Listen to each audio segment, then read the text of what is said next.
In the 1950s, the Eisenhower administration deported hundreds of thousands of Mexican immigrants, both documented and undocumented, as well as American citizens of Mexican descent.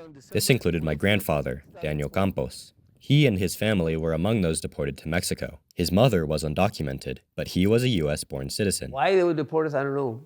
But I know they would deport us. And we should have been, we were U.S. citizens. The powers to be were white.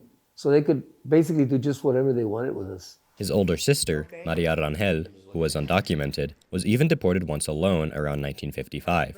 She was just 14 years old. Pero mi mamá tenía ellos chiquitos. So cuando a mí me deportaron, que vine a donde yo vivía, ellas se escondieron. Y pues yo me fui para allá, para Reynosa. Entonces yo no conocía nada allá. Más que lo que me ayudó, que allá estaban mis tíos. So con ellos me refugié. At one point, a confrontation with a Border Patrol agent would lead Daniel's mother, my great-grandmother, to agree to a deal. The entire time that they had been deporting my mother was to try and get her to be an informant for the Border Patrol.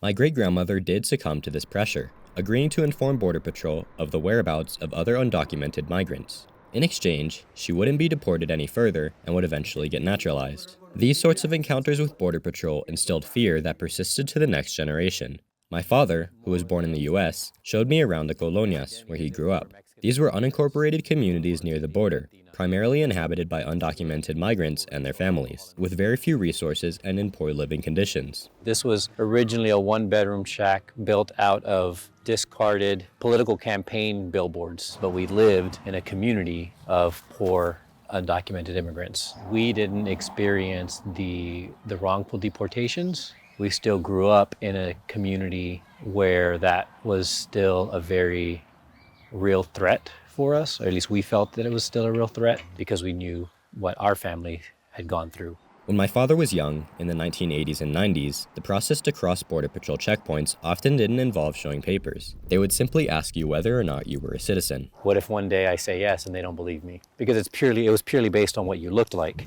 We were poor, we were brown, we didn't have any kind of identity documents that said that we were from here. Mentally, it was a constant threat that we had to encounter anytime we traveled out of this area. You didn't grow up in this kind of a community. You didn't grow up with a similar close experience of the family deportations. And so I think it's easier for your generation, when you hear something like mass deportation, to think, well, that couldn't happen to me because I'm an American citizen. But for someone who has experienced it, and for someone who lived it, it's not far-fetched that we could wind up like that again. Despite these struggles, my family has successfully escaped poverty and built better lives for themselves. My mom came to this country without one day of education.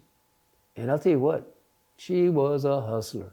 She had no education, but I'll tell you what, papi, she accomplished a lot of things compared to what people that were born here with an English language did. Hemos salido de abajo, nos hemos levantado con el esfuerzo propio de nosotros, no pidiéndole a nadie nada y con mucho orgullo.